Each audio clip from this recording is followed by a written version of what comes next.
In ages long past, there was once a warrior who was both noble and brave beyond all measure. His deeds of heroism and skill in combat were legend.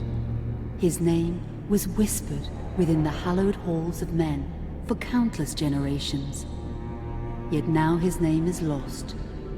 Lost in the mists of time forever. It is said that destiny delights in the misfortunes of men, and so it proved true for Gabriel Belmont. For even after defeating the Lords of Shadow and ending their reign of terror, his soul was consumed by the very darkness that he sought to destroy, as that ancient prophecy foretold. Whomsoever defeats the Lords of Shadow will sit upon their throne to rule as the Prince of Darkness. But before fate had played its hand, and unknown to Gabriel, his beloved wife Marie conceived a son by him. The Brotherhood of Light warned her of that ancient prophecy and the terrible fate which lay before her husband. So, with heavy heart, she concealed her pregnancy. For it is written that only the blood of that lineage has the power to defeat the Prince of Darkness. Thus, when newly born, the child Trevor was hidden from his father and raised a holy warrior of the Brotherhood in secret, so that one day he would be ready to stand against his own blood, as foretold. That day would come, some 25 years later, for what had once been Gabriel Belmont was now a powerful vampire known as Dracula, the Dragon. The Brotherhood of Light fought against the onslaught of his dark armies, which laid waste to towns and villages across the land, but to little avail. Trevor was now fully grown to manhood, and the truth of his origin and destiny of the Belmont clan was finally revealed to him. So he set out to confront his father and end his family's shame forever. But Trevor failed and was mortally wounded in the confrontation with his father. He was no match for Dracula's terrible power. Yet, as he lay dying, Trevor finally revealed his true identity. Dracula was driven mad with grief and rage over the revelation. He desperately sought to save his dying son by giving him his own lifeblood. But it was too late, or so he thought.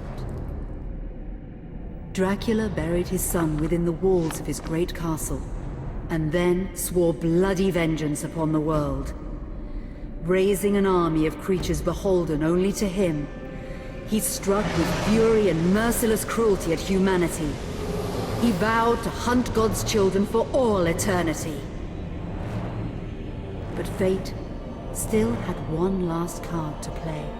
Dracula's blood had power, and that power now coursed through the veins of his dead son, slowly reviving him over many years, until one night he emerged once more into the world, not as a man, but as a creature like his father. What had once been Trevor Belmont was now gone forever. He was now a vampire like his father. Though he swore that he would not be like him, he would take the name Alucard. He would be a force for good, opposing his father's capacity for evil. In that very moment, Alucard swore to destroy Dracula. But fate had something else in mind. Meanwhile, Trevor's own son grew into a fearsome warrior with a reputation that far exceeded even that of his illustrious father. Simon Belmont knew little of his own lineage, nor his importance in the events to come. All he knew was that his mother had died at the hands of Dracula's minions when he was but an infant, and his father had been killed in single combat with Dracula.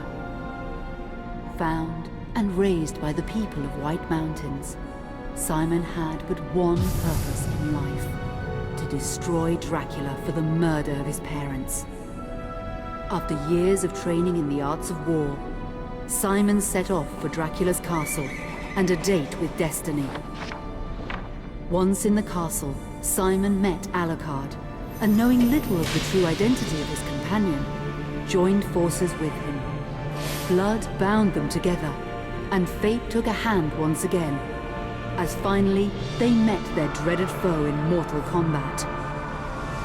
Simon defeated Dracula with his whip, and yet Alucard sensed that all was not as it should be. Dracula would return.